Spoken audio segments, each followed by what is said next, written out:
Market లో invest చేసి మీ డబ్బులు డబుల్ చేసుకోవాలనుకుంటున్నారా? విజయవాడలో జరిగే సుందరరామిరెడ్డి గారి లైవ్ సెమినార్ కి అటెండ్ అవ్వండి.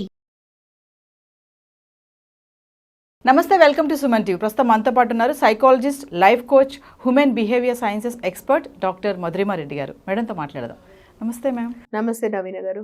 మ్యామ్, ఇల్లీగల్ రిలేషన్షిప్స్ మనం ఇంతకుముందు కూడా ఒక వీడియోలో మాట్లాడుకున్నాం వీటి గురించి. అంటే అక్రమ సంబంధాలు పెరగడానికి కారణాలు ఏంటంటారు అసలు? మొదటి కారణము ఫస్ట్ ఆఫ్ ఆల్ వాళ్ళ మైండ్ సెట్ అండి. వాళ్ళ మైండ్ అలా ఉండడము, ప్లస్ వాళ్ళకి లస్ట్ డ్రివెన్ అంటాం దాంట్లో. ఇప్పుడు లవ్ డ్రివెన్, లస్ట్ డ్రివెన్ ఉంటుంది. లస్ట్ డ్రివెన్ అంటే ఎప్పుడు ఒక ఫీలింగ్ ఆఫ్ లస్ట్ అనమాట. ఆ లస్ట్ ఉన్నప్పుడు ఏమవుతుందంటే అది ఒక్కరితో సాటిస్ఫై కాదు. ఇద్దరు మెయిల్ కానీ ఫీమేల్ కానీ, ఇది ఇద్దరికీ ఉంటుంది. ఇప్పుడు అంటే ఫీమేల్ది కొంచెం అప్పట్లో బయటపడేది కాదు, ఇప్పుడు అందరికీ బయటపడుతుందండి చాలా మందికి. అది ఒక వయసుతో కూడింది కాదు. ఇప్పుడు ఏ వయసు అన్నా చెప్పచ్చు. అంటే ఇప్పుడు 20లోనే వస్తుందా, 30లోనే వస్తుందా, 40లోనే వస్తుందా, 50లోనే అని చెప్పలేము. ఒక వయసు లిమిట్ ఉండదు, అది ఏ వయసులో ఉన్నా. అంటే ఇది ఒకరితో సాటిస్ఫై కాదు. ఇప్పుడు ఒకరిలో నీకు ఒకటి నచ్చచ్చు, ఒకరిలో నీకు ఒకటి నచ్చకపోవచ్చు అనేది ఉండదు. లస్ట్ డ్రివెన్ వాళ్ళకు ఇప్పుడు ఇక్కడ ఆగదు, ఇంక వాండర్ అవుతుంటుంది మైండ్. అది వాండర్ అవుతున్నప్పుడు అఫైర్ పెట్టుకుందామని అనుకుంటారు వాళ్ళు. ఎప్పుడు దొరుకుతారా అని అఫైర్ పెట్టుకుందామని అనుకుంటారు, మగవాళ్ళైనా ఆడవాళ్ళైనా. ఇది ఒక దగ్గర ఆగదు, ఇంక ఇది మైండ్ తిరుగుతూనే ఉంటుంది. అందుకనే అన్నాను కదా, అది మైండ్ అని. మైండ్ అనమాట, ఇది గేమ్. మైండ్ గేమింగ్ వెళ్తూ ఉంటుంది మైండ్. ఇంకా మైండ్ నుంచి శరీరం. ఇంకా ఎప్పుడు ఎవరైనా ఇలా కనిపిస్తారా, మనకి ఎవరు అట్రాక్ట్ అవుతారా, ఇట్లా ఉంటుంది అనమాట. జస్ట్ ఒక శరీర వాంఛలాగా అనమాట. ఓన్లీ ఇది it's only for physical need లాగా, ఫిజికల్ అట్రాక్షన్ లాగా ఉంటుంది. మీరు అన్నారు ఇందాక అట్రాక్షన్, అది it's just lust driven. Lust అంటే ఓన్లీ ఫర్ కొన్ని క్షణాలు, కొంచెం టైం. అదేం ఒక ప్రేమతో కూడింది కాదు, ఒక అండర్స్టాండింగ్ తో కూడింది కాదు, ఆ మెచ్యూరిటీతో కూడింది కాదు. ఓన్లీ కొన్ని క్షణాలు అయినా ఫిజికల్ నీడ్ అంతే. అది లస్ట్ డ్రివెన్ అంతే, ఓన్లీ ఏ లస్ట్ డ్రివెన్. సో దానివల్ల ఫస్ట్ ఏర్పడే రిలేషన్షిప్ దానిలో. సో దాని తర్వాత ఇల్లీగల్ అఫైర్స్ దాంతో వస్తుంది. ఫస్ట్ రీజన్ అది ఇల్లీగల్ అఫైర్స్ వచ్చేది. అప్పుడు హస్బెండ్ వైఫ్లో ఫస్ట్ అది స్టార్ట్ అవుతుంది. ఇంకా మిగతా రోజు కూడా ఇల్లీగల్ అఫైర్స్ వచ్చేది దీనివల్ల first. Second, too many desires, too many కోరికల వల్ల కూడా. ఇంట్లో ఒక భార్య ఉంటే కూడా వాళ్ళకు భార్యతో ఫస్ట్ లీగలీ మనము చాలా మంది అండి పెళ్లి చేసుకుంటారు ఒక ఏజ్లో, మేబీ 20sలోనే ఏదో ఒక రీజన్లో పెళ్లి చేసుకుంటారు. వాళ్ళు పెళ్లి చేసుకుంటారు, పిల్లల్ని కంటారు. పిల్లలు కనిన తర్వాత కొన్ని సంవత్సరాల తర్వాత మళ్ళీ ఒక అఫైర్ పెట్టుకుంటారు బయట. సో మెన్ కావచ్చు, ఉమెన్ కావచ్చు. కొన్నిసార్లు భార్యకు తెలియకుండా పెట్టుకుంటారు, కొన్నిసార్లు తెలియకుండా నటిస్తుంటారు, కొన్నిసార్లు ఇలా ఏదో మేనేజ్ చేస్తారు. కొన్నిసార్లు భర్త చాలా సంపాదిస్తూ, చాలా గ్రేట్ పర్సనాలిటీ, చాలా అచీవ్ చేస్తూ అలా ఉంటే భార్యతో ఏదో మేనేజ్ చేస్తారు. సో వాళ్ళే అలా చేస్తారు, నాకు నేను కాదు, ఏం సంబంధం లేదు అని. ఇలాంటివి అఫైర్లు పెట్టుకుని ఉంటారు. అంటే కొన్నిసార్లు అఫైర్లలో ఎలా ఉంటుందంటే అండి, ఫ్రెండ్స్ విత్ నీడ్స్ లాగా అఫైర్స్ పెట్టుకుంటారు. అంటే ఫ్రెండ్షిప్ విత్ నీడ్స్ లాగా ఒకరొకరు నీడ్స్ కోసం అని అఫైర్లు పెట్టుకుంటే, కొన్నిసార్లు భార్యకు ఇష్టమే ఉండొచ్చు, కొన్నిసార్లు ఓకే పెట్టుకొని లేండి, ఓకే బయట నేను అన్నిట్లో ఉండను కదా, సో అందుకని నీడ్స్ కోసం పెట్టుకున్నారేమో అనుకుంటారు వాళ్ళు. ఇలాంటి అఫైర్స్ అనేది డిఫరెంట్ వెరైటీస్లో పెట్టుకుంటున్నారు ఈ మధ్యలో. ఓకే, అంటే వైఫ్ కి తెలిసినా కూడా కొన్నిసార్లు ఇలా ఉంటున్నారు. ఓకే, సో అలాంటి అఫైర్స్ కూడా జరుగుతున్నాయి, అవసరాల కోసం అని. సో ఇలా డిఫరెంట్ వెరైటీస్ ఆఫ్ అఫైర్స్ జరుగుతున్నాయి. ఓకే, సో ఇలా జరుగుతున్నాయి different varieties of affairs. So main affair is lust driven అవుతుంది. Second affair is friends with needs, both each other, mutual affairs లాగా, దాంట్లో mutual understanding of affairs, friends with needs లాగా. So తర్వాత ఏమి అంటే నెక్స్ట్ది different, ఇంకా ఇక్కడ కొలీగ్స్ దానిలో ఆఫీస్లో ఇట్లాంటివి జరుగుతున్నాయి. ఈ థర్డ్ అవుతుంది. ఇలా డిఫరెంట్ వెరైటీస్ అవుతున్నాయి. మెయిన్ రీజన్ ఏముంటుంది మేడం అంటే, ఇప్పుడు ఈ ఇల్లీగల్ రిలేషన్షిప్ పెట్టుకునే దాంట్లో చూసుకుంటే మ్యారేజ్ అయిన వాళ్ళకి ఎక్కువ ఉంటుంది ఇది. అది ఉమెనే కానీ మెన్నే కానీ ఎక్కువ శాతం చూసుకుంటే ఉమెన్ ఎక్కువ ఉన్నారు ఇందులో. మెయిన్ రీజన్ ఏంటంటారంటే మనీ అని కొంతమంది ఆస్పెక్ట్స్ ఉన్నాయి. ఆ ఆస్పెక్ట్లో కూడా ఇలా ఇల్లీగల్ రిలేషన్షిప్ వెళ్ళడానికి కారణాలు ఉంటాయంటారా? మనీ ఆస్పెక్ట్స్లో మనీ కూడా ఉండొచ్చు అండి. కొన్నిసార్లు ఫైనాన్షియల్ క్వాడ్రంట్ కూడా ఒక రీజన్ ఉంటుంది. కొంతమందికి ఫైనాన్షియల్ లిటరసీ లేకపోవడము, కొంతమందికి ఫైనాన్షియలీ నాకు ఇలా ఉంది కదా ప్రాబ్లము, అందుకని ఒకరితో కనెక్ట్ పెట్టుకోవడం. ఫైనాన్షియలీ వెల్ ఆఫ్ ఉండేవాళ్ళు మేబీ ఫీమేల్ ఉండొచ్చు ఆర్ మెయిల్ ఉండొచ్చు. అలాంటి వల్ల ఫ్రెండ్షిప్ విత్ నీడ్స్ చెప్పాను కదా, ఆ నీడ్స్లో ఇది కూడా రావచ్చు అండి. ఫైనాన్షియల్ కూడా ఒక నీడ్ ఉండొచ్చు. ఓకే, సో వాళ్ళే ఫైనాన్షియలీ లిటరసీ పెట్టుకొని డిపెండ్ వాళ్ళపైన అయితే బాగుంటుంది. కానీ ఇది ఇలాంటివి పెట్టుకోవడం వల్ల ఏమవుతుందంటే, మేబీ అఫైర్ పెట్టుకోవడం వల్ల ఒక టైంలో అది నెగిటివిటీకి కూడా దారితీస్తుంది. ఒకవేళ అది ఎక్స్ప్లాయిటేషన్ కి అయితే అది కూడా దారి తీయచ్చు. ఎస్. సో ఇలాంటి వాళ్ళు కూడా అఫేర్ పెట్టుకుంటారు కొంతమంది. అంటే కొంతమంది ఫినాన్షియల్ గా రిలేషన్ అంటున్నారు కదా మేడం, నీడ్స్ అన్నారు కదా మీరు, అంటే ఇలా ఫినాన్షియల్ గా వెళ్ళిన వాళ్ళు తర్వాత సెక్షువల్ గా కూడా మారే ఛాన్సెస్ ఉంటాయంటారా? ఫస్ట్ స్లోగా ఫ్రెండ్షిప్ లాగా స్టార్ట్ అవుతుందండి వాళ్ళు. ఫస్ట్ ఆ ఫ్రెండ్షిప్ లో ప్యూరిటీ ఉండి ఒట్టి ఫ్రెండ్షిప్ లాగా ఉంటే బాగుంటుంది. Opposite sex only friendship relation bonding ఉంటే, అంటే ఇద్దరు ఒక మెయిల్ అండ్ ఫీమేల్ ఫ్రెండ్స్ లాగా కూడా ఉండొచ్చు. అది నిజంగా బాగుంటుంది, చాలా బాగుంటుంది. అది ఒక బౌండరీస్ పెట్టుకొని ఆ ఫ్రెండ్షిప్ ఉంటే ఇది అద్భుతంగా ఉంటుంది వాళ్ళకి.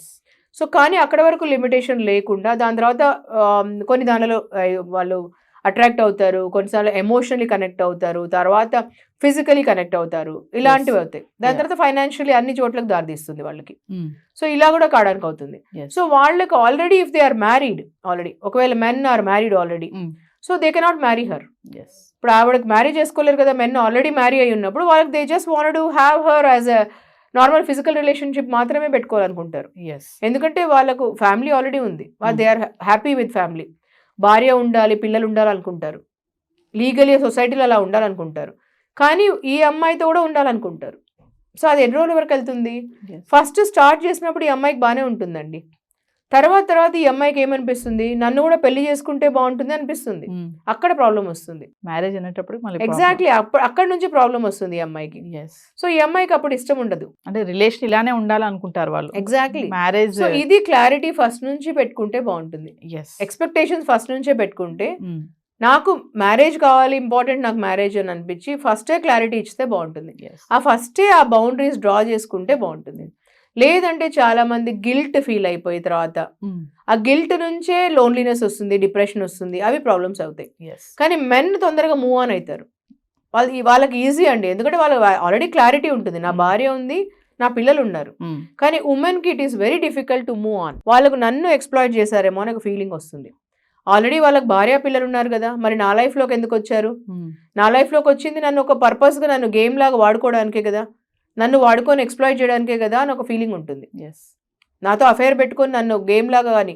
కానీ వాళ్ళు మెన్ ఏమనుకుంటారంటే, నీదే రెస్పాన్సిబిలిటీ, నీకు తెలిసి నాకు వచ్చావు, ఇలా ఈజీగా బ్లేమ్ వేసుకుంటారు వాళ్ళు ఒకరొకరి పైన.